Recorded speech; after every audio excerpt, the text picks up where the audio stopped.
Sejak awal abad ke-20, sepak bola mulai menyebar ke banyak negara. Organisasi global yakni FIFA didirikan pada tahun 1904. Sebagai pelengkap turnamen Olimpiade, FIFA menginginkan turnamen internasional resmi antar tim nasional yang terbuka, bukan terbatas pemain amatir. Ide itu pun akhirnya mengerucut menjadi gagasan turnamen dunia. Pada tahun 1930 menjadi tonggak. 13 tim dari 3 konfederasi berbeda ikut serta. Turnamen memakai format grup kecil ditambah semifinal. Lalu juara pertamanya yakni Uruguay National Football Team. Mereka mengalahkan Argentina National Football Team dengan skor 4-2 di final. Turnamen menunjukkan bahwa dunia siap untuk pesta sepak bola global. Antusiasme fans dari berbagai benua, sensasi kompetisi antar negara jauh, dan awal legenda yang panjang.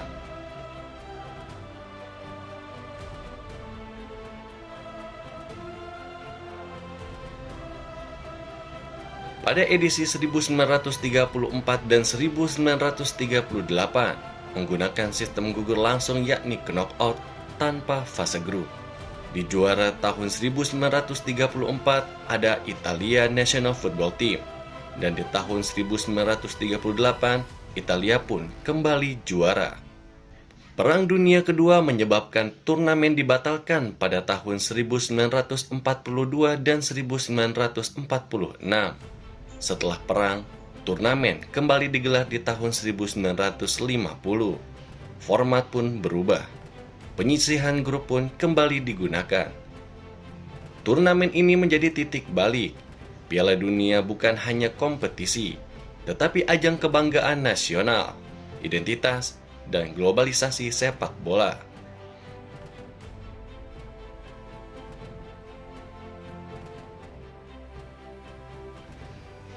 Turnamen tahun 1954 dikenal dengan kejutan underdog versus favorit.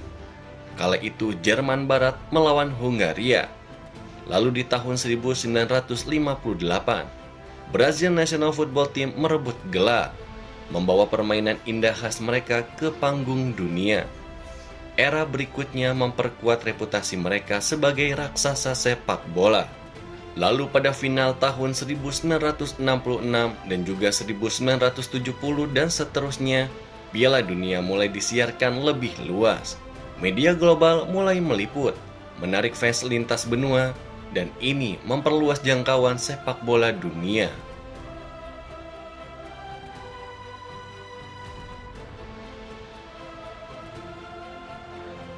Pada tahun 1974 hingga 1986, negara-negara Eropa dan Amerika Latin bersaing ketat.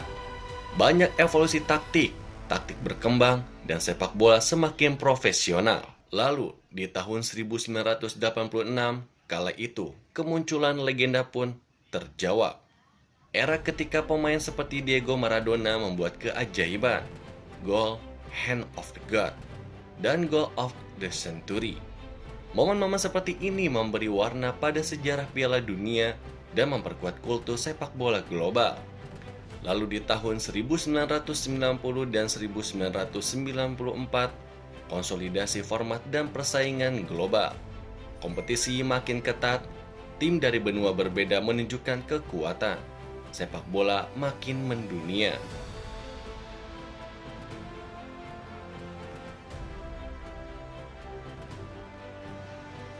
Era tahun 1998 menjadi momen revolusioner.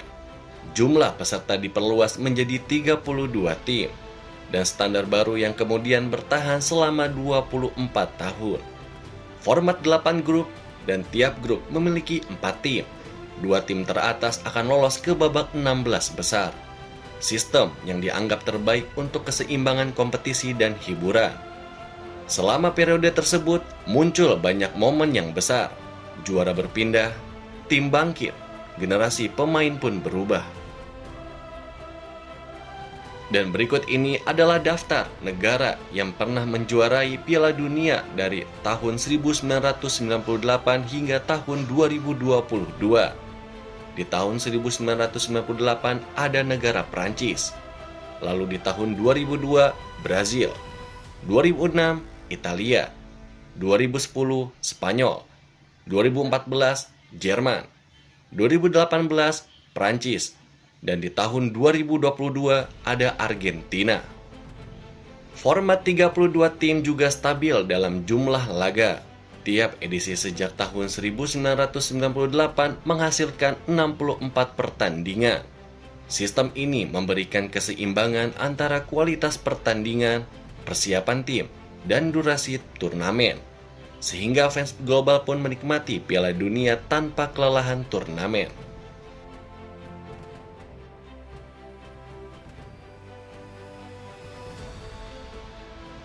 Setelah lebih dari 2 dekade dengan format 32 tim, banyak faktor membuat FIFA Council memutuskan untuk memperluas lagi.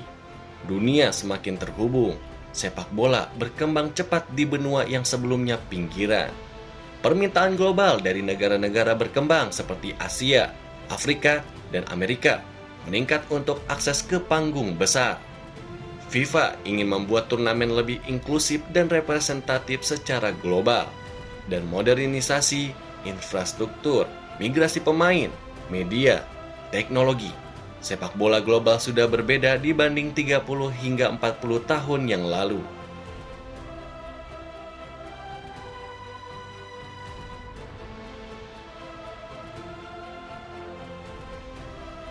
Struktur dan aturan baru akan dilakukan pada Piala Dunia 2026, format baru dan era 48 tim. Grup pun akan dipecah menjadi 12 grup, dari grup A hingga grup L, masing-masing tetap 4 tim. Sistem kelolosan masih sama, juara grup, runner-up grup, tetapi ada 8 peringkat ketiga terbaik across group yang akan melengkapi 32 tim untuk fase knockout. Total laga diprediksi meningkat secara signifikan, memberi ruang bagi lebih banyak tim tapi juga tantangan logistik, fisik, dan strategi. Makna besar format baru, kesempatan lebih luas bagi negara-negara non-unggulan untuk tampil. Potensi kejutan besar dari tim underdog, karena peluang lolos tidak hanya dari juara atau runner-up, tetapi juga peringkat 3 terbaik. Lalu fans pun dari seluruh dunia bisa melihat laga lebih banyak dengan atmosfer global. Memperkuat identitas sepak bola sebagai olahraga universal. Dan tekanan bagi tim besar pun meningkat. Mereka tak bisa menganggap remeh tim-tim kecil.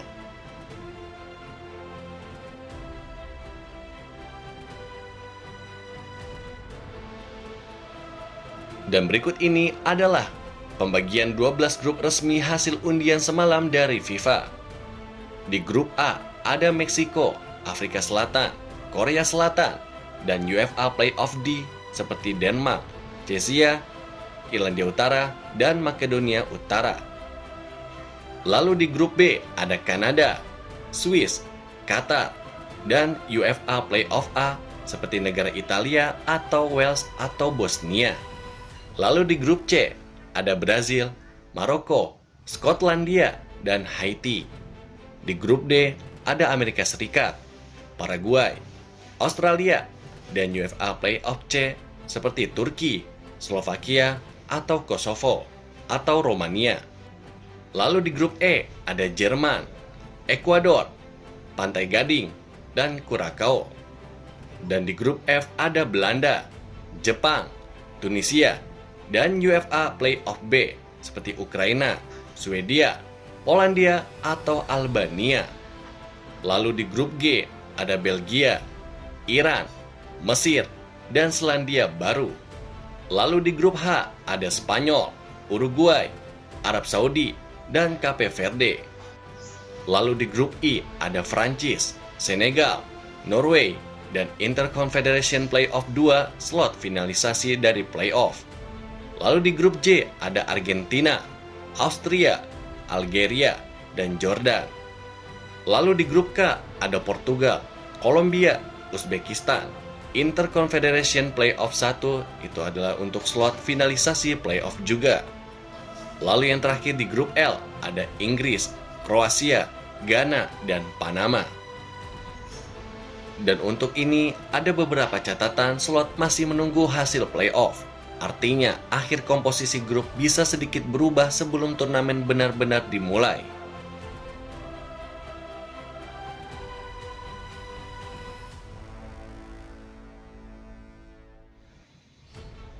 Format baru ini memberikan peluang untuk wakil benua luar tradisional.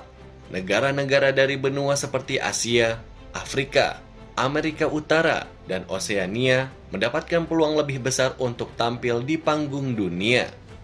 Potensi meningkatnya kualitas sepak bola global karena turnamen memberikan pengalaman, eksposur, dan motivasi bagi negara-negara non-unggulan.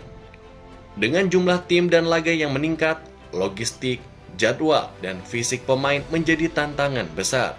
Kompetisi lebih ketat, tim besar harus siap menghadapi revolusi. Tidak bisa menganggap remeh tim kecil. Fans dan media pun bisa kelelahan untuk turnamen, khususnya jika banyak laga simultan.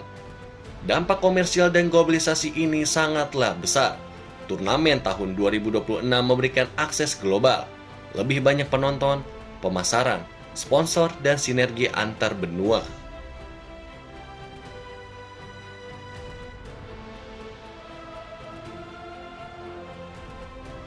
Sepanjang lebih dari 90 tahun, Piala Dunia bukan sekedar kompetisi, melainkan cermin aspirasi, identitas nasional, bangsa, dan mimpi jutaan fans. Negara kecil bisa bermimpi besar. Pemain dari pinggiran bisa menjadi legenda. Gol, drama, kontroversi, dan kebahagiaan semuanya jadi sejarah. Dan di tahun 2026 membuka lembaran baru, lebih luas, lebih inklusif, dan lebih beragam. Dari Estadio Centenario tahun 1930, dari benua ke benua, dari 13 tim hingga 48 tim, sepak bola telah tumbuh bersama manusia, harapan, dan sejarah. Di tahun 2026, kita tidak hanya menyaksikan turnamen. Kita akan menyaksikan revolusi. Kita melihat mimpi jutaan orang dari kota kecil hingga ibu kota besar, bersatu di lapangan hijau. Siapkan dirimu, karena dunia sepak bola sedang berubah, dan kita semua bagian dari kisah itu. Kalau kamu suka konten seperti ini, dokumenter, sejarah, analisa, jangan lupa like, share, dan subscribe. Dan tulis di komentar kalian menurutmu tim mana yang bakal jadi kejutan di tahun 2026. Sampai jumpa di video berikutnya hanya di Soccerverse ID.